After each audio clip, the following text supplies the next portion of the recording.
wheel spacers. There's a few different reasons why you might need these, and there's a few different types that you can get. So today I'm not only going to show you how to fit some of these onto my Vento, but also talk about some of the things you need to consider if you're looking to get some wheel spacers for yourself. Now, when some people think of wheel spacers, their mind automatically goes to this style of spacer here, which is what you'll probably find at your local auto parts store. Please do not use these on the road. They are, for lack of a better word, rubbish. Only thing they are really good for is to test out spacing to order a proper set of hub-centric wheel spacers. That's the only reason I have these, to test spacing for ordering good spacers, and they were free. I've never run these on the road and I never plan to. Another common type of wheel spacer are adapter ones like these. Now, these particular ones are for running Porsche wheels on 5x100 Volkswagens and Audis, but you can get these in a bunch of different configurations. Next up, we have slip-on spacers like these ones here. Now, the main thing to consider with these is you will need a longer stud or wheel bolt to mount these onto the car to accommodate the thickness of the spacer. So as you can see, if we try and use an original wheel bolt through the spacer, that's barely sticking through, and you still have to get a wheel through that as well, and it's just not going to bite on enough.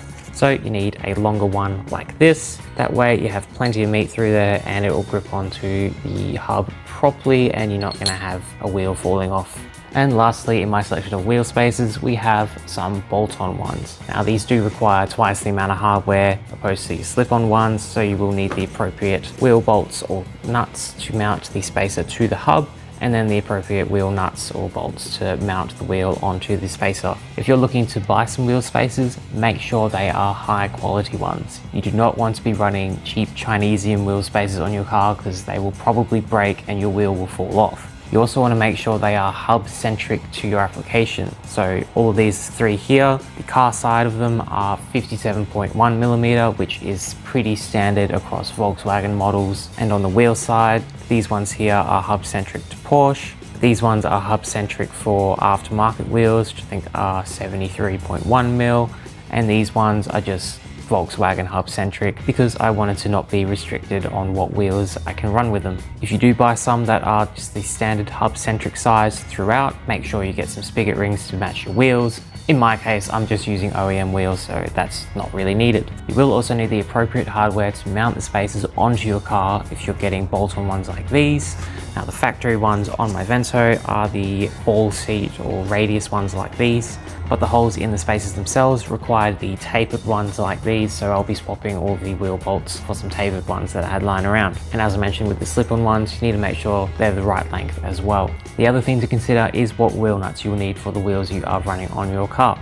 Now, the Vento is going to be running the factory wheels for now, so I've got some ball seat wheel nuts here opposed to the tapered ones that the wheel spacers came with. And probably the last important thing to consider is whether or not wheel spacers are legal where you live. It is worth doing your own research, and if they aren't legal, do run them at your own risk.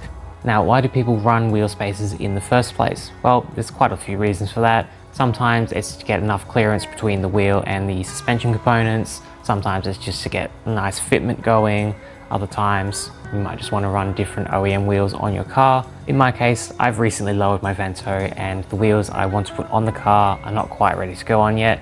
So in the meantime, I would like to make the fitment of the factory wheels a bit better, because they currently sit way too far in the guard and it looks ridiculous. But I think that's enough chit chat for now, so let's go get these spacers on the car. First step is to jack up the car and then take the wheels off. I then cleaned up the hub and put some copper grease over the hub pilot before the wheel spacer, just to help prevent these two metal components rusting together, but doing this is optional. The spacer could then be bolted down and torqued up to spec. If you don't have anyone to hold down the brakes to stop the wheels spinning, you can lock it using a bar between the studs like I did, or even put a screwdriver in the ventilation holes on the brake disc outer edge, which will hold it in place against the caliper. I then put a little more grease on the spacer before bolting on the wheel.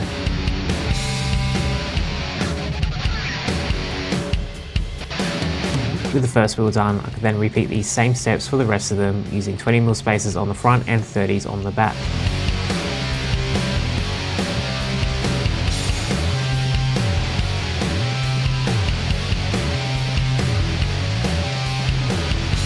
Oh yes, that looks so much better than it did before.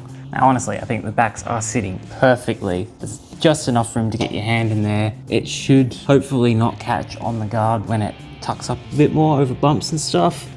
That fits great. The fronts, I might still have to play around with the camber on the coilovers a bit, because these coilovers have the elongated bolts where you mount them to the steering knuckles. I don't know how it looks. Probably still sits in a bit too far, but if I adjust that camber out, I reckon that will sit pretty nicely. And one more job before I forget. It's also a really good idea to double check the torque of all the hardware after you've given the car a bit of a drive, as sometimes things can shift around and move a little bit, so it is better just to double check it just to be sure. But with all that tightened down, let's take the car outside and have a better look at it.